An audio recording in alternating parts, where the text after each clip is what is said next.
Hi, good evening, everybody. Oh, good morning from the United States. Thank you for joining us. My name is Roy. I'll be your Mr. Moderator for this particular session. I'm one of the management committee of STADA. You know, STADA has been around since 1972 in the area of human capital development. And this evening, we have such an honor having two ladies, or this morning, that's joining us from ATD, the largest association in the world in terms of human capital development. So we really would like to thank their presence. That's one. And we also have live audience. Could the live audience wave at us, please? There we go. They are live audience. Yeah, and so this webinar session marks the first webinar session that is hosted by ATD and STADA. So really nice to have all of us. The first sharing would be by Wei. It's the director of um, international relationship management for ATD. So she's going to give us an overview. She's going to share with us um, from ATD what are some of the initiatives. We have a long, lasting, and lovely relationship, both with STADA and ATD. And then we'll have Jennifer. Jennifer, which is a senior director for competencies and accreditation. She will share with us insights of the competencies model, and then we'll probably take a Q&A before we end. So Wei, I'm gonna hand it over to you, and I'm sure we're gonna enjoy your sharing. Thank you. Thank you, Roy. Good evening, or good morning, afternoon, depends where you are.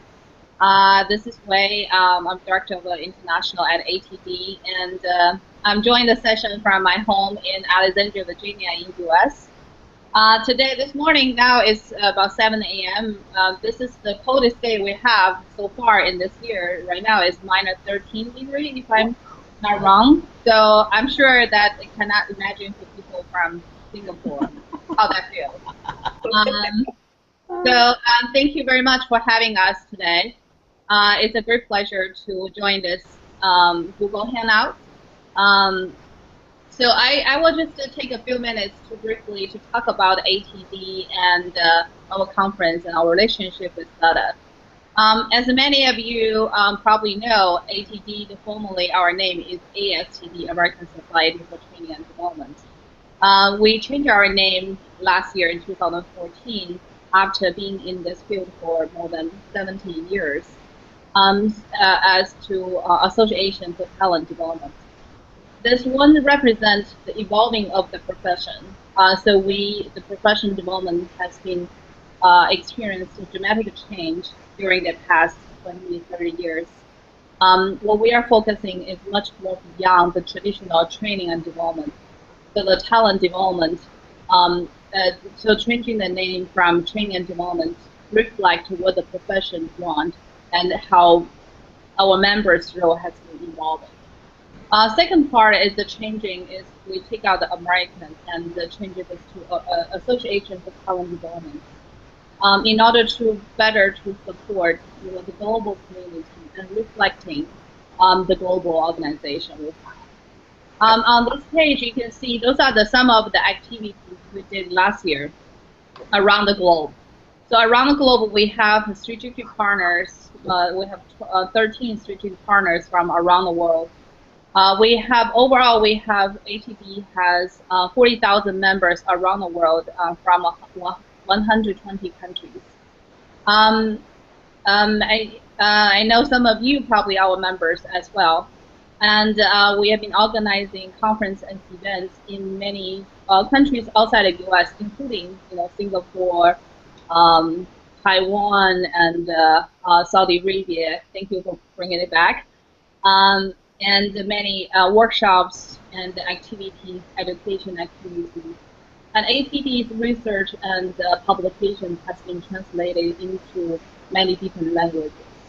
So from this slide, just some sample of how we've been operating outside the U.S. We are very pleased to have STADA as one of our strategic partners. And the partnership has been lasting for years. We're grateful that STADA has been our partner to provide the education programs and has been organizing delegation to attend our conferences. So one out of many offerings ATD has, one of our most amazing events, the largest event, is our annual conference. We have been organizing for more than 70 years. So this year's conference is going to be in Orlando, Florida.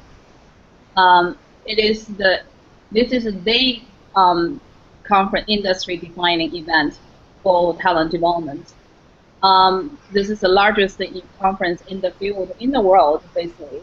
We usually have 8,000, 9,000, or even 10,000 people from around the world to attend the conference. More than 90 countries represented. The top-rated education sessions and world-class experts. So I know STADA is leading a delegation from Malaysia and Singapore to join us again this year, and we look forward to having them. So look forward to have all of you. So that's pretty much my appetizer type introduction before we have Jennifer. It's a great pleasure to be part of this conversation because I'm director of the international, but also I'm a CPLP myself. I've been part of my job is really to travel around the world to communicate, meeting with our members around the world to talk about the competencies, talking about the professional development. I think the one thing I noticed that it doesn't matter where you are, what country you are, what kind of organization you are. It is amazing that the training and development profession or talent development profession from around the world share very common challenges and very common practices. A lot of practices can go across board. So I think it's really the ATD competency model is really great resources for people, no matter where you are. So I think you will have a lot of interesting takeaway from the following discussions. Thank you, Roy. Thank you, Ray. Thank you for sharing that wonderful information. I just want to add on today. When I first started off in the training industry about 15 years ago, when I was a young man, I'm still one. Yeah. ASTD to me was the association. ASTD conference was my dream venue. It's like a must to visit, and I did it in 2005. And you know those days you have to walk till your leg is sore. Yes, definitely. The convention session is huge. We always tell the attendees to wear comfortable shoes. Yeah. As a one team. Yeah. So it's the saying that I go. If you're in the industry, ASTD or ATD conference for now is a must visit. Otherwise, you're not there. Yeah. So once again, thank you very much. Thank you again for the time that you shared. I'll now move on to Jennifer, which is in the green room, as you can see. Somehow it could be because of the weather. It's minus 13. So yeah, and Jennifer has been in the industry for the last 20 years, and she is going to share with us a couple of programs. So I'm going to hand over to her and take it back from her for the Q&A. So over to you, Jennifer. Thank you. Thank you very much, Roy. And it's a privilege and a pleasure to be invited to present to you today. I appreciate all of our relationship with STADA as well as the opportunity to share some information with you today about the ATD Competency Model, and I'd also like to thank Wei, who is also a CPLP, as she mentioned, for the introduction and the background for our relationship with STADA. So I appreciate that, and I appreciate that you're joining us today as well. So before I get too deep into the presentation, there I am. You see my you see my happy face there. Before I get too deep into the presentation, just a couple of things with respect to questions. We'll hold them to the end. We might spend the last 10 minutes or so, 10 to 15 minutes, trying to address any questions that you have. I definitely will be happy to take any questions that we don't have a chance to answer after the presentation. You can see my contact information on the cover slide. I can chat that out in the box. It's jnaughton@td.org. And you can feel free to email me after the session as well. I'm going to go ahead and chat that into the box, like I mentioned, so that you will have that. I know that some of you are joining us from your computers. Others are in a common room. For those of you joining us by computer, if you wouldn't mind just typing in your name and where you're from, just so we can get a sense of who all is on the call as we share the information today. I'd love to know who's joining us. All right, so with no further ado, session objectives. So basically what we're going to be talking about today in the next half an hour is really how you can assess your own knowledges, skills, and abilities against the ATD Competency Model. And then identify at least 3, maybe more than 3, training or talent development industry competencies that you should be building. So these are the industry-specific competencies that you really should keep your eye on as far as what really is going to keep your skills current and relevant, and to basically be very agile with all the changes you're seeing in the industry. And if it's not just for you and you have a staff, some things that you can think about for their development as well. Then the third thing is really just beginning to create a learning plan, a personalized learning plan that can help you to close those gaps. And again, they can be your own individual skill gaps, or they can be gaps from people that are on your team. Next slide, please. Okay, so some of you may recognize this. I presented this, some elements of this back in 2012, and that when I had the privilege of presenting at the STADA conference. So some of you may have seen that presentation, or you may have seen this content before through ATD. So what this is the old ATD Competency Model. And what I mean by old is this was published originally back in 2004. And before I go into the deep dive related to the old versus new model, let me talk a little bit now in terms of what a competency model is. The model itself, and a competency model in general, what it does and the questions it attempts to answer is what knowledge, skills, and abilities do you need to have? What do you need to know, and what do you need to be able to do in order to be successful? And the ATD model specifically is referring back to what do you need to know and do in the talent development industry. So it's considered a functional model that's very specific to the talent development industry. And as far as the roles that it covers anyone in a role of training coordinator all the way up to a CLO. So it's a very broad model in that regard. It covers all of the competencies from beginning to end, if you will. The next slide, please. It's time. There you go. So yes, it's very very ominous looking wave, but this is representing the wave of the future in this respect. Because what has happened since 2004 when we published our last model? Our newest model was originally published in 2013. So that is almost a decade of gap. And what's changed since then is that there's been a complete rise of digital and mobile and social technology, social media. The increased capacity to collaborate, the increasingly connected and mobile universe that we're living in. I just heard this morning on the way into my office that the wearable technology is going to be sort of a theme for 2015. And even there's jewelry that can even notify you when your phone is really activating. So if you're more than an inch away from your phone, you'll have jewelry that'll tell you to go pick up your phone. So it's very very connected, and more so. And technology, certainly, I think we all know what a pervasive role, how pervasive it is and the impact it's had. And it's changed our profession. So it also comes with it, what do we need to know and do as a result of those changes? How is our own profession changing?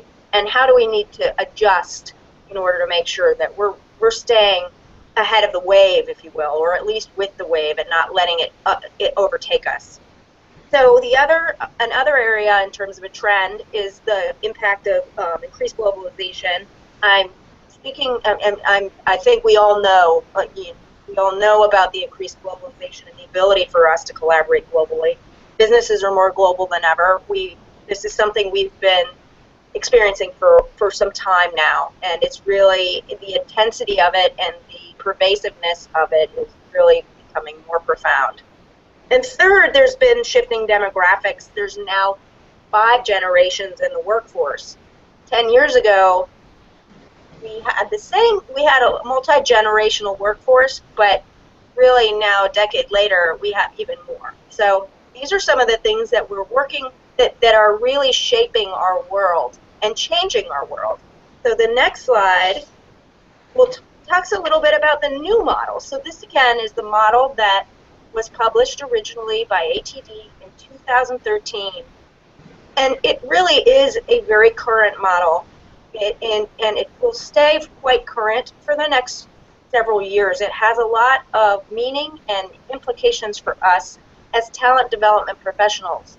So let me talk a little bit about this new model and break it down and really talk about what the parts are.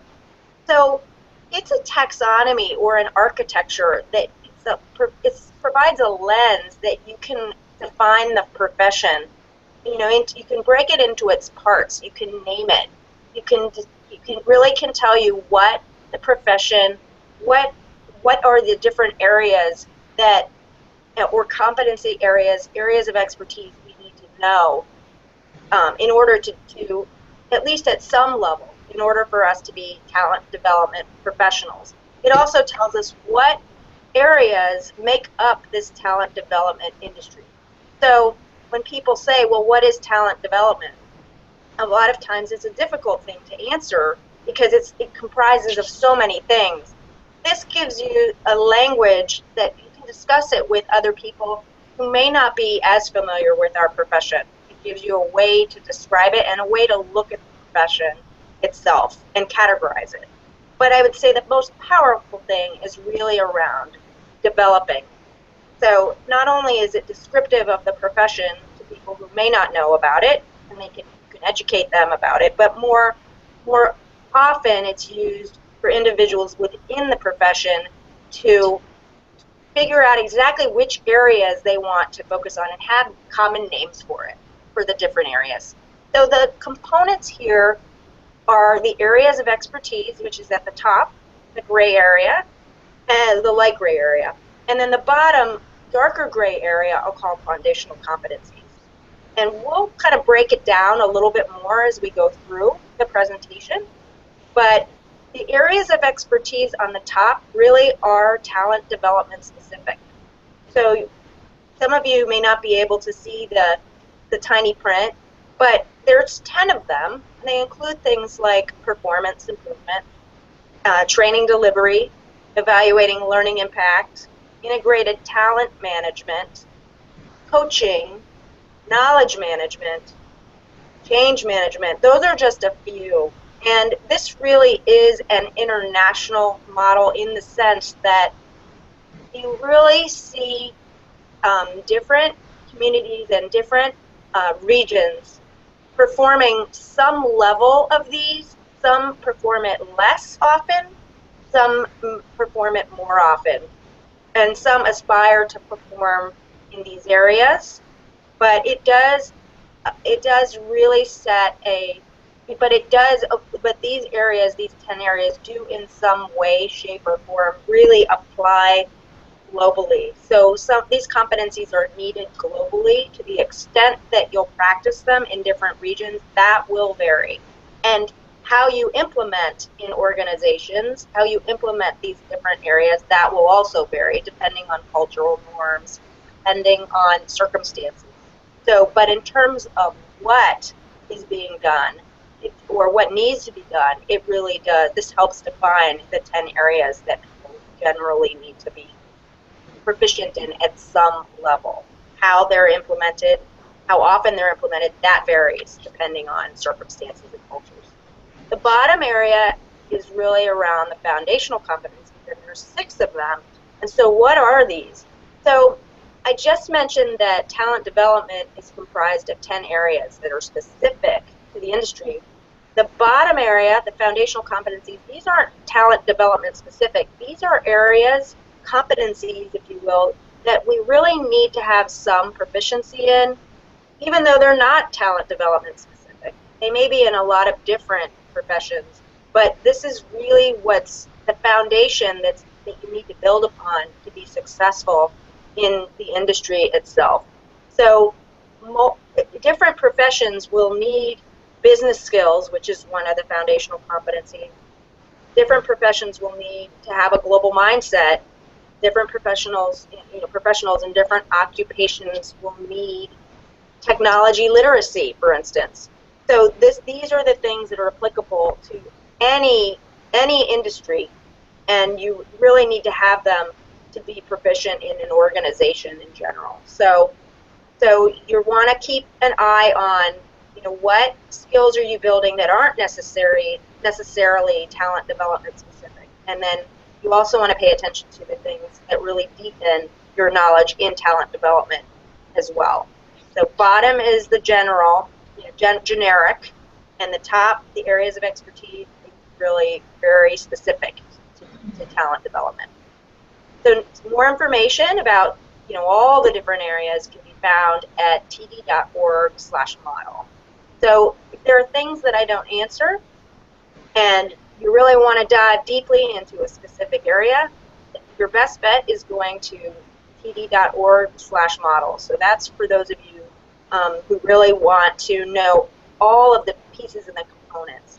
Because what's behind this image is a lot of deeper information that describes and defines each one. So it's not just the image and then you're done. You'll have a lot more details in terms of the specifics in text form, and you can find that information at that link the URL that I just gave you. So the next slide, please. So up next are some key themes and some definitions. So really we'll define some of those areas that I just talked about, the areas of expertise that are specific to TD, and then we'll define some of the key competencies for the foundational competencies, which is at the bottom, and those are the generic ones. So I'll take a moment to pause and check in with Wei. Wei, were there any burning questions that came up that we should address before moving forward? No, we're fine. Okay, excellent. Okay. Wei is happy. Wei is happy. Wei's happy, yeah. There we go. So now I'm going to kind of pick up the pace and pick up the pace a bit and get to the really good meat of the presentation, because it really, in my mind, the key question that I need to answer is what can you do with this information? Why is it important, and why should you care? And those are the things I'm going to get into in the second half of the presentation. If you could, next slide, please. So let's talk about the research that went into the model. So the research that went into the model in 2012-2013 really comprised a 9-month effort, and it talked to a number of stakeholders, anywhere from people that were influencers in the field, and their names are highly recognizable, as well as kind of in the international space, talent development international space, all the way to individuals that had been in the profession for a few years. So we did a data gathering. Their data gathering involved multiple roles, and a great number of individuals, over 2,000, contributed. And what we learned from that were some of the key trends, the things that we need to really be paying attention to about what's coming onto the horizon for our industry. Wanted to cover a couple of the key themes that came out of this research. So some of the things and the implications for you as a talent development professional, a talent development leader, and a talent development manager. I noticed from the audience, from our participation, the list of participants, we have a number of you that aren't just individuals looking for your own development, but based on your title, I suspect you want to know what to pay attention to for your teams. So this is going to give you some information about the trends that are shaping the field, so you'll know what's kind of coming down the pike, if you will. So staying abreast of new and emerging technologies and being able to match the technology to the specific learning or challenge. And for those of you that are in a delivery role or have staff in a delivery role, it's not really about training, it's about facilitating learning and content curation. And informal learning is a big part of this, and building learning communities is another. Some of the role changes in our profession are changing from somebody that is an individual that imparts knowledge or even helps to impart knowledge or instruct, and it really has more to do with, in some cases, being a gardener, building and growing and nurturing communities that exchange information with one another, much like we're doing today. Fostering a culture of connectivity and collaboration is another, around learning and mobile technology. So mobile technologies, social media, these are things that are here to stay. They are powerful tools that we need to, at some level, be aware of what the technologies are, and just in terms of how do we use them appropriately. That's a big key. Not just enough to know the technologies, but how to use them appropriately. Next slide, please. So designing learning at some point was more of a training course, which is a discrete event, but now there's a number of different ways within organizations to engage learners over time. And again, it's formal and informal channels. Leveraging being able to address different learning styles and preferences of new generations entering the workforce. Millennials are very different in terms of how they process information versus somebody who's in Generation X like myself, and this is a key. But I think at some level, this is not a new challenge we've experienced. We've all had to make adaptations based on what our audience needs and where they are. So this is just another way of being very focused and attentive to the specifics of your audience and adapting. So in some ways, we've been doing it for, we know how to do this. This is an area that the industry does very well in, and it's just another way, another thing to focus on with respect to the audience.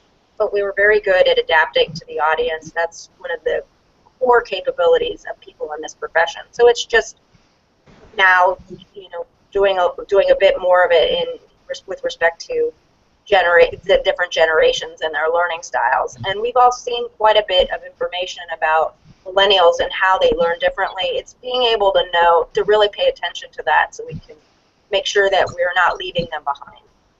Playing a role in integrated talent management is another. I'll talk about that in a little bit, so I won't go into it here. Next slide. And I talked about the increasingly global workforce and being able to adapt to that. The second bullet here is talking about being able to measure the effectiveness and efficiency and effectiveness of learning and development through metrics, and being able to measure and evaluate learning impact. There's some changes there. I'll talk about that in a moment if I have time. And I think pervasive, very, very important, and something that has continued to be a key message, certainly from ATD, but also I think one that will come as no surprise is continue to make sure that we are aligning with the business and understanding the business needs and organization. So we partner with them so that we can make sure that we're returning on mission and we're returning on vision and delivering value and impact to the organization and to the organization's business model. So understanding what it takes to be business partners. So next slide, please. So before I dive into the foundational competencies, that's a lot. That's a lot for our profession to bite off. And I think sometimes the reaction is, okay, well, we know that these trends are there now. Help me find a way that I can adapt my skills so that I can be more proficient in those areas. And so that's really the crux of kind of what I'm going to talk about shortly. So it's one thing. So I think what we were talking about a moment ago is really what you need to pay attention to. I'm going to talk a little bit more about details about what things you need to pay attention to. In a moment, I'm going to talk about what tools you can use that can help you identify specific skill gaps that you may have and where you can go to close them. So that's really kind of the gist of the conversation. So first thing, we all need to have some awareness of what the trends are, which I just covered, and then what specific competencies you may need to really focus on in greater detail, which I'll cover in a minute. And then the third part is really about what can I do about it. So that's how I'll kind of close the presentation, to talk about some tools that will help you. So focusing now on the foundational competencies, I'm going to cover a few of the different competencies that came up as being ones that we really need to watch because they have increasing importance. The ability to have a global mindset is one that rocketed off the page when it came to the research results. So the research results really pointed us to, and I don't think it's a surprise, that the ability to have a global mindset is what's going to determine our ability as professionals to be successful in the future. So if we don't have an awareness of it, if we don't have a proficiency of this, either ourselves or individuals in our organizations, these are high priority items that we really need to be focused on. So global mindset in this case is being able to accommodate differences, convey respect for different perspectives, adapt behavior, and champion diversity. So a global mindset really isn't just the ability to understand different cultures and meet them where they are. It's also the ability it's really more broadly about adapting to audience needs and diversity and differences and similarities. So this also includes things like different generational mindsets as well. So it's a very broad category, but the key is being able to adapt to your audience in various ways. Next slide. So now we're going to move up and talk about the talent development areas that really came off the page in the research as far as being important. Staying abreast of new and emerging technologies and matching them to the specific need. So it's not just about understanding the social media platforms and understanding the tools like Google Hangout, for instance. It's really understanding about how and when to use those technologies to the specific learning opportunity or challenge. So you match them. An example is that sometimes individuals may choose to use e-learning platform for instance, when they're trying to develop skills in team building and collaboration, and that may not. A better example might be a PowerPoint deck to build skills in collaboration, or that's not a very good technology. It's an old technology, but the point is still the same. It may not be the best way to address things like problem solving or team building. So you need to be thinking about, is this technology right to develop specific competencies I'm trying to build? Sometimes, and there's a joke that I have from a colleague, is sometimes one of the best technologies that we have out there is a B-O-O-K. So in other words, we need to pay attention. Sometimes, you know, the low-tech solutions, a book or an e-book or a PDF may be the best solution, and you don't necessarily need to have a lot of technology. So it's the ability to understand when to use new and emerging technologies, to match it, and in some cases not to get overzealous about technologies that aren't necessarily needed. So next slide, please. So integrated talent management is another one. The difference here between what it was 10 years ago and what it is now is, one thing is it's increasingly important, but the second is that we used to have these talent management systems that were kind of separated out. They weren't necessarily robust. They were kind of HR systems. They didn't really necessarily link to the learning and development side of things. But now the systems that are out there, the talent management systems, are starting to, and I'm talking about the technologies now, the systems that are out there are starting to cover everything from selection and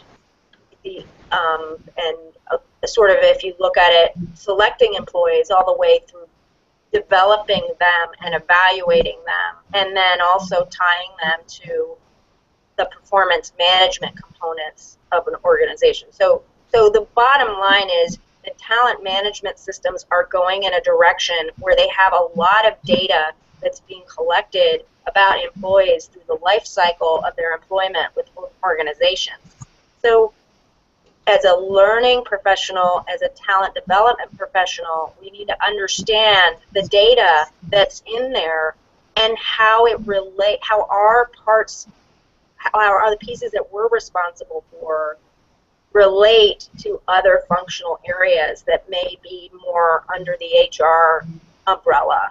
So the crux of this is talent management systems are becoming more integrated, which means they're covering beginning to end of employee life cycle, if you will, and as a result, there's going to be more data, different data and different metrics that we're used to working with, but it's powerful information that if we understand it, if we have a good command over learning analytics and other analytics, it can help us to evaluate individual and organizational results. So understanding analytics, especially talent management analytics, to show results and impact on the organization is going to be more important as we move forward, and understanding what HR metrics might look like and how we can benefit from those, share metrics that we typically work with, such as, you know, end of course evaluations, or perhaps it's something else in your organization. Sharing that with HR is going to be something that we're going to be seeing more of, and the more we understand it, the more powerful we can be within our organization. Next slide. Coaching is also another one. The big difference between coaching 10 years ago and coaching now is not necessarily in terms of how we are coaching. It actually has more to do with the importance of it within organizations. So in this case, individuals within the talent development profession don't necessarily need to adopt new behaviors. Coaching is not taking on a different form. It's just that there's more of it, and there's a greater need for it. So it's a lot of the same competencies that we needed 10 years ago. It's just that now it's increasing in its importance. So it's not changing, it's just increasing importance.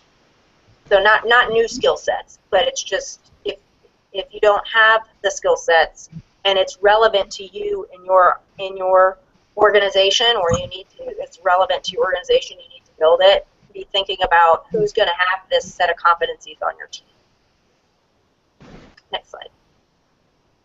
And change management is one, and again, this is one where I don't think the practice of change management is changing dramatically from what we used to see 10 years ago, but what it is doing is we're seeing a lot greater, organizations have a much greater demand for it.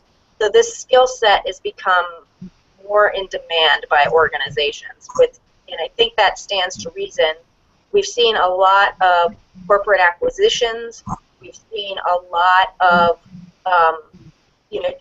rapid change in organizations, and the change management, the agent of the change management function, really has been vital to some of the successes of these these organizational transformations. So again, it's not new or different skills in change management. It's just that the demand for individuals that have change management expertise is really grown.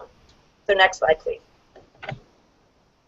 So that's it in a nutshell. I only covered some of the ones only some of the areas of expertise and the foundational competencies in detail, the ones that the research said you need to really pay attention to these because it's growing. It has, number one, a very increased importance in the future, and number two, in some cases it means that these areas are really changing what skill sets we need to bring. So what used to work and what we used to know 10 years ago isn't going to really help us.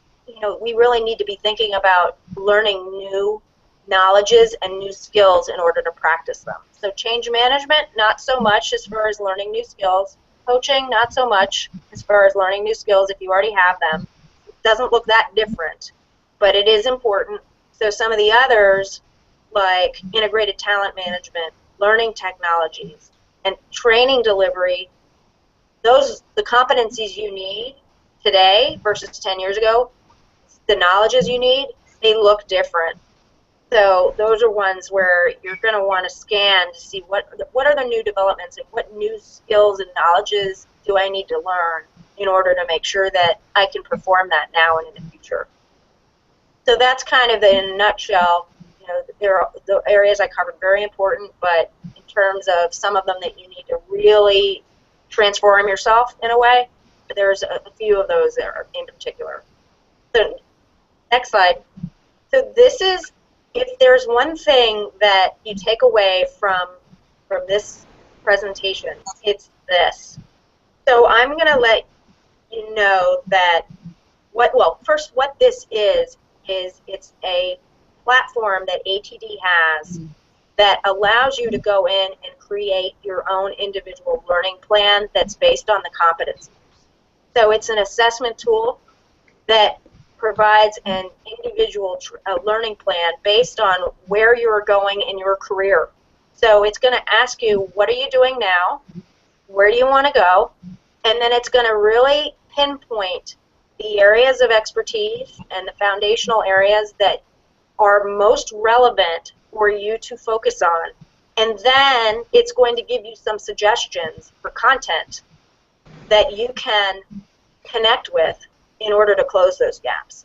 So this tool is what makes the competency model actionable and really gives you the specifics and also identifies from a prioritization standpoint what things you want to tackle first. So part of the challenge of providing research results like this is overload. Okay, so I know I need to change, and I know I can address that I need to change in those areas, but how do I do it and where do I start? So one more word about this particular tool is that it is an ATD member benefit, but so if you're already an ATD member, it's something that you can use right away without, you just need to go to the link td.org/career navigator. You go there. It's part of the membership. If you are not an ATD member, what I would like you to do is shoot me an email, and I can give you access to it. It's a private link, so that's why I don't typically share it. Okay. Is that okay? Yeah, we will all do that. Okay. So I've said enough about a commercial on that one, but I believe in it, and it's a really nice it's a nice tool, and ordinarily it's ATD members only, but I think for your group we want to extend that offer, so I can provide that to you, and I think you'll really enjoy that tool. I'd also like to get your feedback about it if you, when you use it. So there's other ATD content that it's sort of model-driven content. So this architecture really informs a lot of ATD offerings, and by extension, it also informs offerings that STADA has. We have, I believe, several different certificate programs that are aligned to the model that are delivered that may be of interest to you. Yeah. So some things that if you are thinking, well, I would really like to know a lot more about integrated talent management or change management or coaching, for instance, there are some opportunities to participate in certificate programs, and I'll let STADA give more information about that at a later time. Next slide, please. And of course, CPLP certification is the pinnacle, and it rests entirely on the competency model. So it measures an individual's ability, the knowledges and ability in all 10 areas of expertise. So this is one where some of you may, either you or your staff may want to aspire towards CPLP certification, because it signifies and validates that you are knowledgeable and competent in all of the areas of expertise. So it's something to aspire to on your career path and your journey along the way. And STADA has been very, very supportive and helpful in bringing the preparation programs related to that in the Singapore region and beyond. So that's something that you might want to inquire with them as well. Next slide. And then we're coming up on questions. Here's more information about the model. For those of you who it's an eye chart or can't see it, and you really want all the specifics here about where you can find more information about the model, free. A lot of it's free, some of it has job aids. The job aids not only talk about what you can do with the model in your organization as an individual, but how you can use it in your organization and in your team to move the team forward. So if you want more information about that, go to the URLs here. It's an eye chart. If you email Wei or myself, and let me give my email, jnaughton@td.org. I will be happy to send the PowerPoint slide in a PDF form to you so that you can see more of that information. Yeah, we'll probably also facilitate that. Perfect. So, Wei, did you want to say anything more about the PowerPoint? Is there a specific address that you want people to contact? Yeah, certainly. If you are interested in the PowerPoint of the presentation, and feel free to email me www.antfdr or international@td.org, and one of our staff will send this to you. What we'll also do is that, we'll probably publish the information for those of you online and the live audience. Perfect. Perfect. That's right. There's an example of that's a great reminder of the power of technology. So yeah. And the ATD 2015 International Conference and Exposition. We hope to see you there. I'll be there. Come say hello. I'll be covering with Dr. William Rothwell. We will have a presentation that talks a lot more about the Career Navigator that I just showed you. In case you're interested in that, we'll also talk more about the competencies and how you can apply them. And Wei is going to be there, and STADA is going to be there. So join the fun. We'd love to see you. So next slide. Thank you. This is a good time for questions. Yep. What questions can we answer? Yeah, we'll lead into the question and answer session here, but let me just share a few words. Thank you very much, Jennifer. We started off with technology, and we are in technology, so it's It's a nice feed. And I moved the attention to our live audience at the moment. Wow. Hold on. I just want to thank the live audience. We didn't have a full screen of the live audience earlier. We adjusted it, and we've got now a good camera shots of the live audience. Thank you, live audience, for being with us, because you have made this both live and online. So it's a hybrid, Jennifer. Yeah. We also have. Let me just take a look. Just for your information, we actually have, we actually have different online audience, which you can't see from the camera, but we have people from India, of course, Singapore, Malaysia, from France, Kenya, from Africa. So we're kind of like everybody's around. Excellent. Yeah. Okay.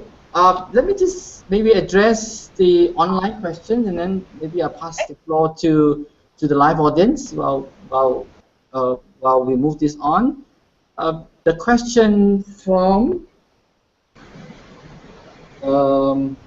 Mr. Ribroda, and he's from Kenya. He's asking, how should we approach developing training content that is relevant for different age groups within a department or function? Could you repeat the question? I'll repeat the question.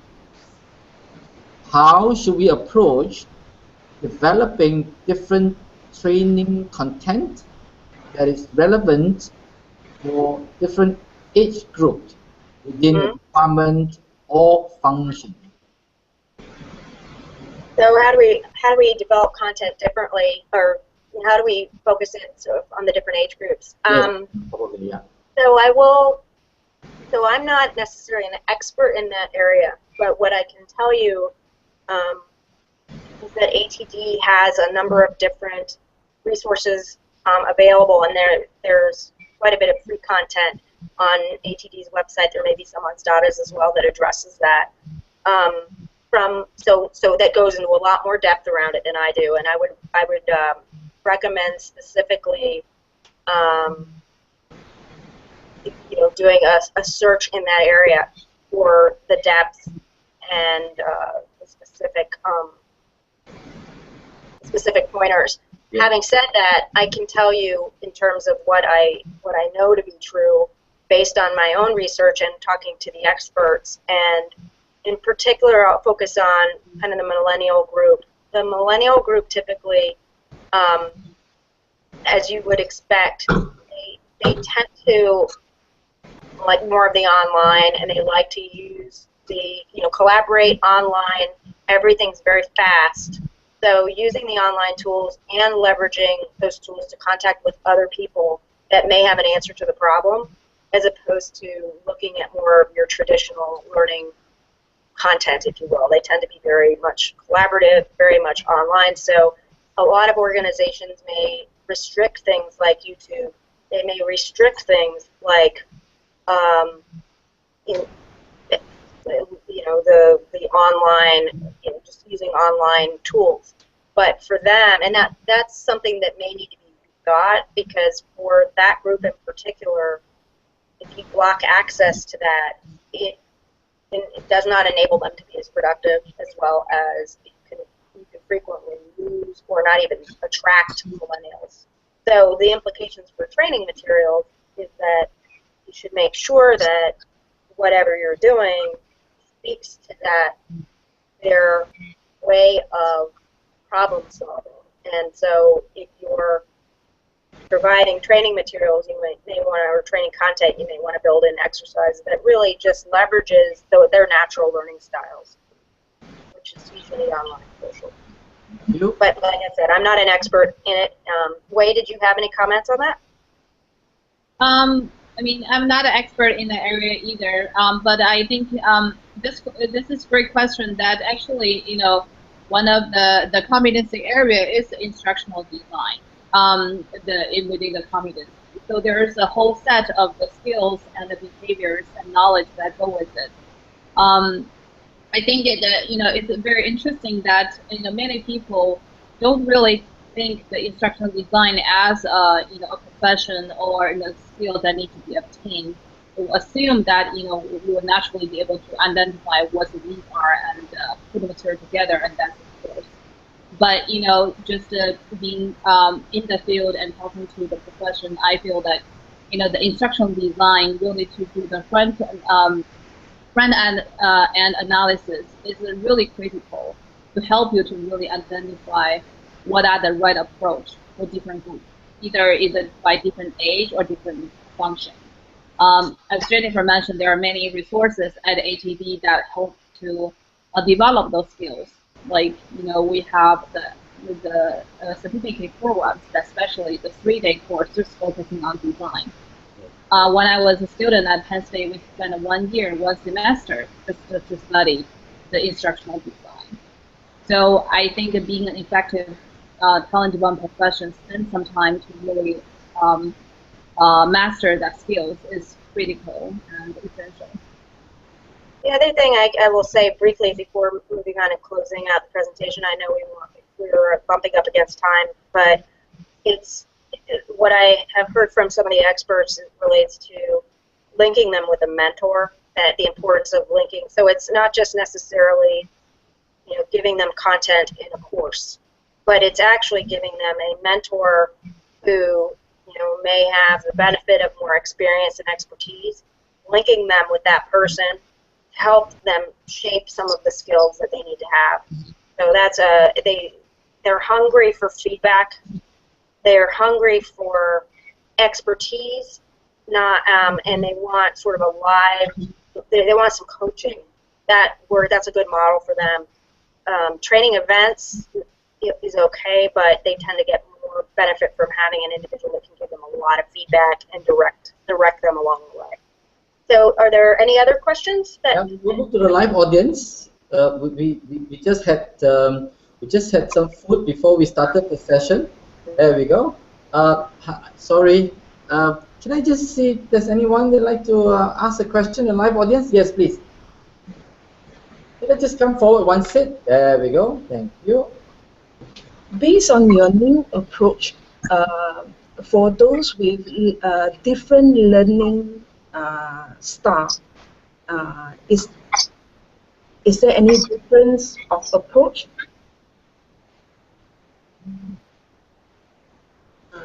I have to speak up. Could you repeat the question? Okay. Based on your new model, for those having different learning style, be it like the multi-intelligent, or people who are audio, visual, or kinesthetic, left brain, right brain, with this different learning lifestyle. So your approach, is there any variance, or is it apply all across the board, or what is the difference of approaching to this different learning lifestyle? Okay.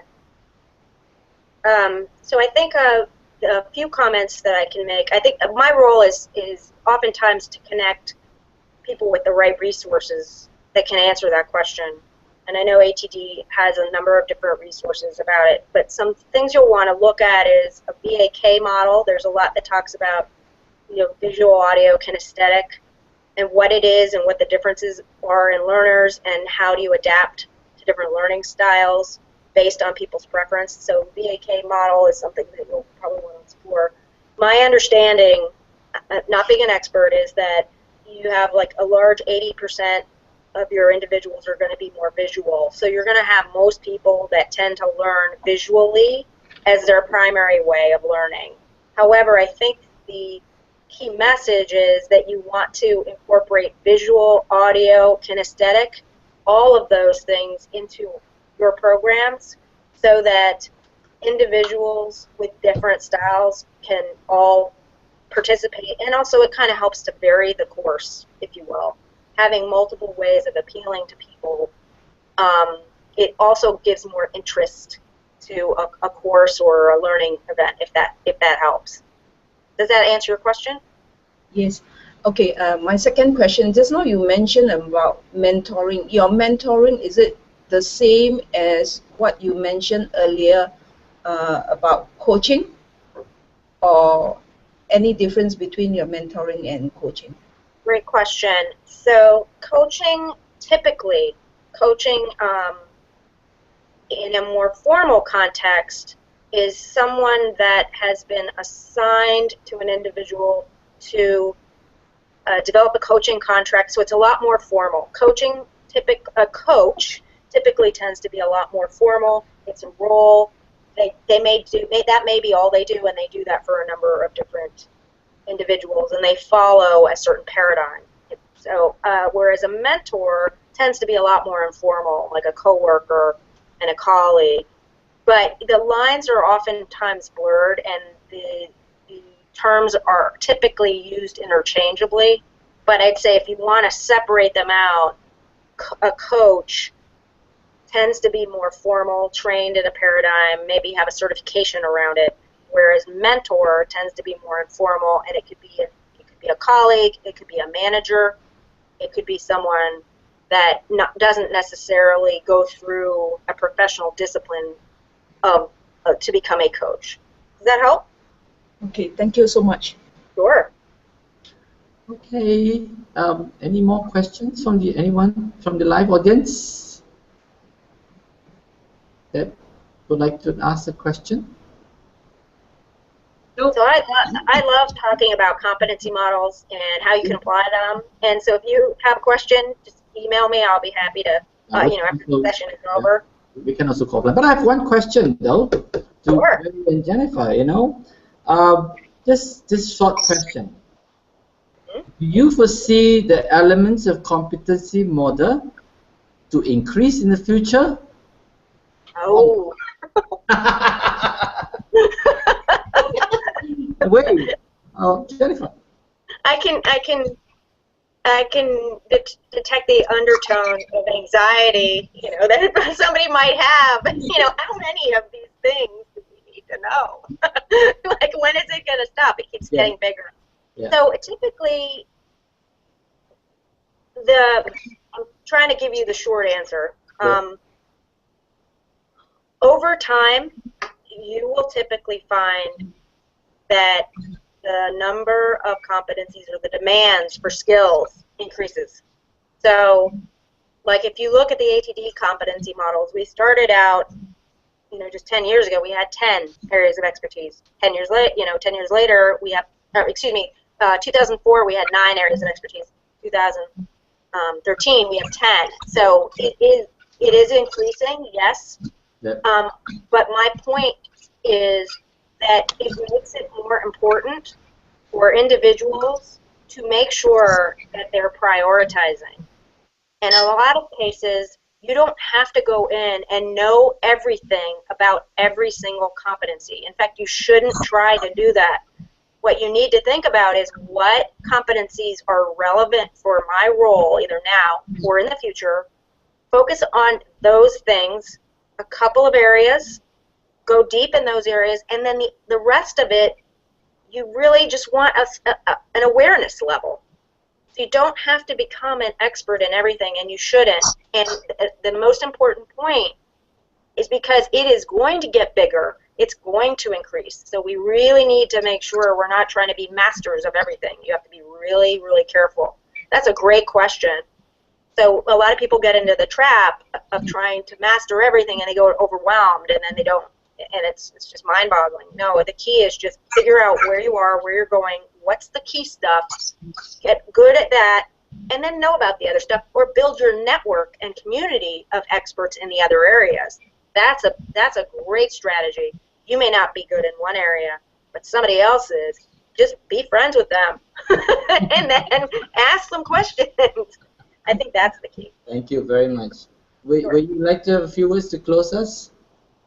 I think the main thing is a frequent question I'm asked is, how do I use a model in one culture versus another? You know, what differences are there? And I'll say that on the td.org/model, on that link, there's a job aids that talks to that, about how do you apply a model in an organization that really addresses the cultural piece, where you're tailoring it to specifically so that it resonates to different cultures. So I would recommend, if people want to use the competency model and tailor it to their organizations or tailor it to different cultures, to go into that link and look specifically at the job aids that will talk about it. So it's too much to go into today, but I think that for this audience would be very relevant. Thank you. And Wei, would you like to just end us with a few words? I just wanted to thank again STADA and Roy for having us, and thanks to the live audience that have been sitting there for the whole time and being on screen. I can see them. And for people to join us. And I mean, I think, as Jennifer mentioned, you know, globalization is an inevitable trend, and it's the global community is such especially for the learning and talent development and learning development community. It's such a small and very close community. So we're very glad to have the opportunity to interact with everybody, and we hope, you know, you will join this global community ATD has, and have interaction with us, be able to utilize a great, tremendous professional resources ATD can offer to you. Okay, lovely. So once again, I'd like to thank the live audience, the online audience. I'd like to thank Wei, Jennifer. I'd like to thank ASTD. I'd like to thank STADA. Hopefully one day we'll come face to face. Yes, absolutely. Hope to see you in Orlando. Okay, bye-bye, live audience. Thank you, everybody. Thank you. It was a pleasure. Thank you. Yeah, there you go. Okay, thank you. Bye from